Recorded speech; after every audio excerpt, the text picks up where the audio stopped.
நண்பர்களுக்கு வணக்கம். MEG TNPSC அகாடமியிலிருந்து முனைவர் மா. விஜய் அலெக்சாண்டர். டிசம்பர் மாதம் 23ஆம் தேதியின் முக்கியமான நடப்பு நிகழ்வுகளை காண்போம்.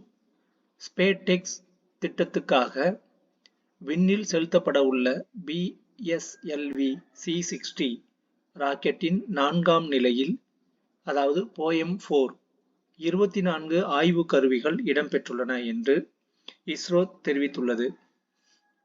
அவற்றில் 14 ஆய்வு கருவிகள் இஸ்ரோ சார்பில் தயாரிக்கப்பட்டவை என்றும் 10 கருவிகள் கல்வி நிறுவனங்கள், புத்தாக்க நிறுவனங்கள் தயாரித்தவை என்றும் தெரிவிக்கப்பட்டுள்ளது. ரோபோட்டிக், செயற்கை நுண்ணறிவு, உயிரி தொழில்நுட்பம் தொடர்பான ஆய்வுகளை அந்த கருவிகள் விண்வெளியில் முன்னெடுக்க உள்ளதாகவும் விளக்கம் அளிக்கப்பட்டுள்ளது. பாரதிய அந்தரிக்ஷா ஸ்டேஷன் எனும் இந்திய ஆய்வு மையத்தை 2035க்குள் விண்ணில் நிறுவ இஸ்ரோ திட்டமிட்டுள்ளது குறிப்பிடத்தக்கது. நாட்டில் பசு அல்லாத பால் துறையை ஊக்குவிக்கும் விதமாக ஒட்டக பால் மதிப்பு சங்கிலியை வலுப்படுத்துதல் அவசியம் என மத்திய அரசு தெரிவித்துள்ளது. ஐக்கிய நாடுகள் சபை 2024ஆம் ஆண்டு சர்வதேச ஒட்டகங்கள் ஆண்டாக அறிவித்துள்ளது. தேர்தல் தொடர்பான மின்னணு ஆவணங்களான CCTV கேமரா காட்சிகள், வாக்குச்சாவடிகளில் நேரலை பதிவுகள், வேட்பாளர்களின் வீடியோ பதிவுகள் உள்ளிட்டவற்றை பொதுமக்கள் பார்வையிட கட்டுப்பாடு விதிக்கும் வகையில் கடந்த 1961ஆம் ஆண்டின் தேர்தல் நடத்தை விதிமுறைகள் 93(2)A பிரிவில் மத்திய சட்ட அமைச்சகம் கடந்த திருத்தம் மேற்கொண்டது. இந்தியா, குவைத் இடையே பாதுகாப்பு, கலாச்சாரம், விளையாட்டு, சூரிய மின்சக்தி ஆகிய துறைகளில் ஒத்துழைப்புக்கான 4 முக்கிய ஒப்பந்தங்கள் கையொப்பமாகின. பிரதமர் மோடிக்கு குவைத் நாட்டின் உயரிய விருதான தி ஆர்டர் ஆஃப் முபாரக் அல் கபீர் விருது வழங்கப்பட்டுள்ளது.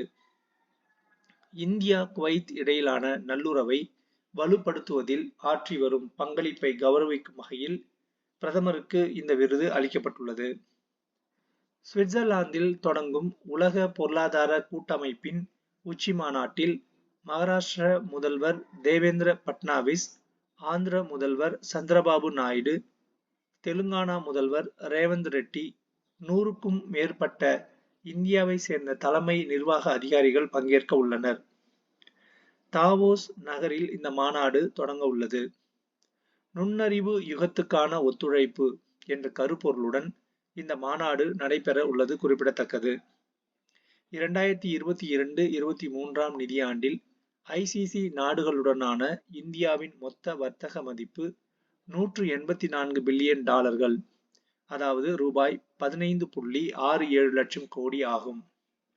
இந்தியாவுக்கு கச்சா எண்ணெய் விநியோகிப்பதில் 6வது பெரிய நாடாக உள்ள கத்தாருடன் இந்தியாவின் வர்த்தக மதிப்பு 10.47 பில்லியன் கோடி ஆகும், அதாவது ரூபாய் 89,000 கோடி ஆகும். ஆதி திராவிட தொழில் முனைவோர் 1303 பேருக்கு ரூபாய் 160 கோடி மானியமாக வழங்கப்பட்டுள்ளது என்று தமிழக அரசு தெரிவித்துள்ளது. ஆதி திராவிட மக்கள் வாழும் குடியிருப்புகளை மேம்படுத்த அயோத்திதாசர் பண்டிதர் பெயரில் குடியிருப்பு திட்டம் செயல்படுத்தப்பட்டு வருகிறது. பழங்குடியினர் வாழ்வாதாரத்தை உயர்த்தும் நோக்கில் தொல்குடி திட்டம் செயல்படுத்தப்பட்டுள்ளது.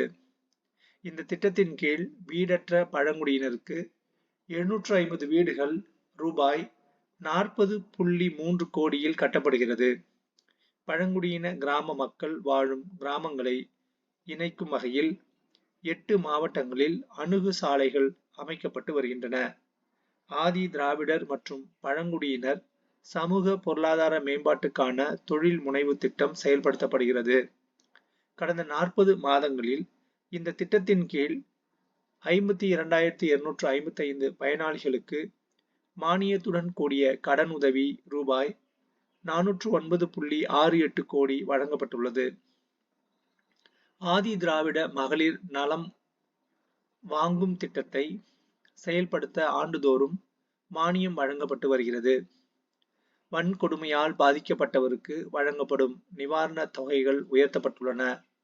கடந்த 3 ஆண்டுகளில் வன்கொடுமையால் பாதிக்கப்பட்ட குடும்பங்களைச் சேர்ந்த 317 பேருக்கு வேலை வாய்ப்புகளும், 578 பேருக்கு ஓய்வூதியமும், ஒருவருக்கு இலவச வீட்டுமனையும் வழங்கப்பட்டுள்ளன.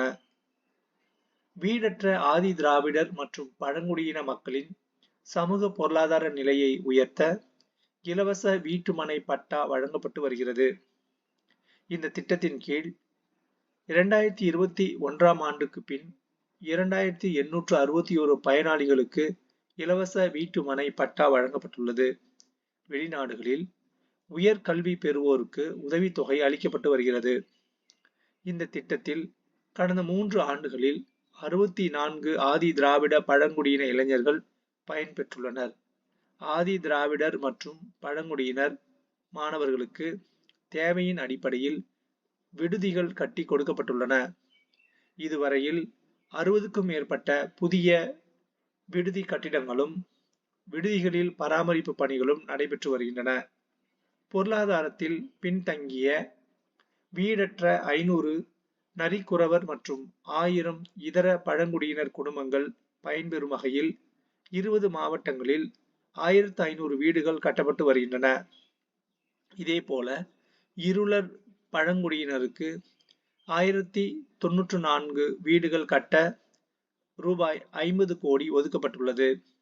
ஆதி திராவிடர் மற்றும் பழங்குடியின மாணவர்கள் தங்களது அறிவுத்திறனை வளர்த்துக் கொள்ள அனைத்து மாவட்டங்களிலும் 120 கிராம அறிவுசார் மையங்கள் அமைக்கப்பட்டு வருகின்றன.